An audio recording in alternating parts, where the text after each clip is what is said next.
प्यार और शादी, ये वो चीज़ें हैं जो हमारी कहानियों, हमारी ज़िंदगी का एक तरह से हमेशा से हिस्सा रही हैं। हम सब ने कितनी ही प्रेम कहानियाँ सुनी हैं, पढ़ी हैं, देखी हैं, पर क्या कभी ये ख्याल आया है कि दुनिया की सबसे पहली लव स्टोरी कौन-सी थी? वो पहला जोड़ा कौन था जिसने दुनिया को ये सिखाया कि प्यार के लिए किसी भी हद तक जाया जा सकता है? तो चलिए, आज समय में थोड़ा पीछे चलते हैं और पता लगाते हैं उसी पहली और सबसे अनोखी प्रेम कहानी के बारे में। तो सवाल बिल्कुल सीधा है। इतिहास और पुराणों के इतने बड़े सागर में आखिर वो कौन सी जोड़ी थी जिसने दुनिया का पहला प्रेम विवाह किया?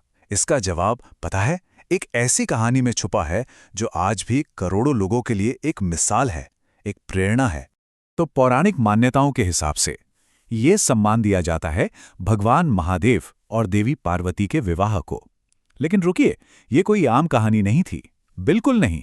ये कहानी शुरू होती है देवी पार्वती के अटूट विश्वास और समर्पण से। एक ऐसा समर्पण जिसने आखिरकार महादेव के वैराग्य तक को पिघला दिया।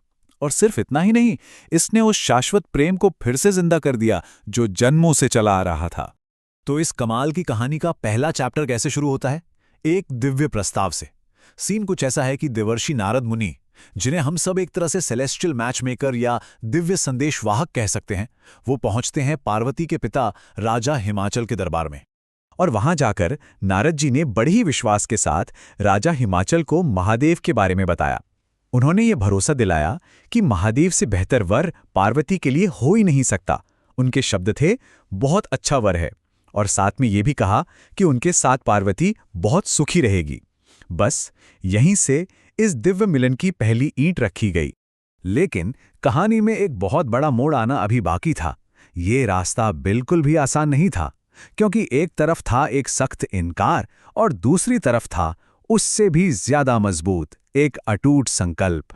देखिए, उस समय भगवान महादेव तो गहरे ध्यान में, वैराग्य में डूबे हुए थे। मतलब दुनिया की मोह माया से कोसों दूर। जब भगवान विष्णु और बाकी सब देवताओं ने भी उनसे शादी के लिए कहा, तो उनका जवाब एकदम साफ था, दो टूक, मुझे नहीं करना विवाह। अब महादेव का ये इनकार तो सुन लिया, जरा पार्वती का संकल्प देखिए। वो 1 इंच भी नहीं हिली अपने इरादे से। उन्होंने मन में ठान लिया, विवाह तो इनसे ही होगा। और इस बात को सच करने के लिए उन्होंने रास्ता चुना कठोर तपस्या का।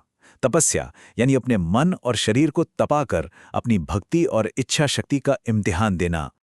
और फिर हजारों साल की उस कठिन तपस्या के बाद आखिरकार वो पल आ ही गया, जब पार्वती की भक्ति की आग ने महादेव के वैराग्य की बर्फ को पिघला दिया। ये एक ऐतिहासिक पल था। जैसे ही महादेव ने तपस्या के बाद और भी ज्यादा तेजस्वी हो चुकी पार्वती को देखा, बस एक ही पल में उन्हें सब कुछ याद आ गया। उन्होंने पहचान लिया कि ये कोई और नहीं बल्कि उनकी अपनी प्रिय सती ही हैं, जिन्होंने एक नया जन्म लिया है। और जैसे ही इस शाश्वत प्रेम को पहचाना, उन्होंने शादी के लिए हां कह दी। और बस फिर क्या था, इसके बाद तो समझिए पूरे ब्रह्मांड में जश्न का माहौल छा गया। इस दिव्य विवाह की जोर शोर से तैयारियां शुरू हुई और सबसे पहले हुई पवित्र हल्दी की रस्म और चारों तरफ गूंजने लगे मंगल गीत। तो सोचिए जरा वो कैसा माहौल होगा। देवियां मंगल गीत गा रही हैं और गीत के बोल कुछ ऐसे हैं, हल्दी मोलाई थारे तेले चढ़ावा। मतलब हल्दी पीस ली गई है और अब तेल चढ़ाया जा रहा है। गीत आगे बढ़ता है और हल्दी के रंग की क्या खूबसूरती बयान करता है। उते सूरज रो रंग लागे सुरंग। मतलब इस हल्दी का सुनहरा रंग ऐसा चमक रहा है मानो सूरज की किरणें ही इसमें उतर आई हों। और फिर रस्मों का जिक्र आगे बढ़ता है। मैं तो भोरा भोर बाणी बिठा वाला, यानी सुबह सुबह ही दूल्हे को विवाह की पवित्र विधि के लिए बिठाया जाएगा। और फिर एक और शुभ रस्म का जिक्र आता है, मैं तो हरा हरा मूंग बिखरा वाला। ये एक बहुत ही शुभ प्रतीक है, जहां खुशहाली और बरकत के लिए हरी मूंग बिखेरी जाती है। तो ये सिर्फ एक शादी नहीं थी, नहीं, ये तो एक विरासत बन गई, प्यार की, पक्के इरादे की और सच्ची भक्ति की एक ऐसी मिसाल जो सदियों से हम सबको रास्ता दिखा रही है। तो इस कमाल की कहानी से हम क्या सीख सकते हैं? देखिए, पहली और सबसे बड़ी बात तो ये है कि सच्ची भक्ति और पक्के इरादे में वो ताकत है जो नामुमकिन को भी मुमकिन बना सकती है। दूसरी बात, प्यार का वो रूप जो सिर्फ एक जिंदगी तक नहीं बल्कि जन्मों जन्मों तक साथ निभाता है। और तीसरी, उन पवित्र रस्मों रिवाजों का महत्व जो किसी भी मिलन को एक यादगार उत्सव बना देते हैं।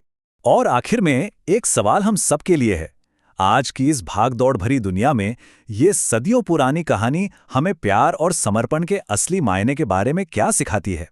शायद इसका जवाब हम सबको अपने अंदर ही ढूंढना होगा।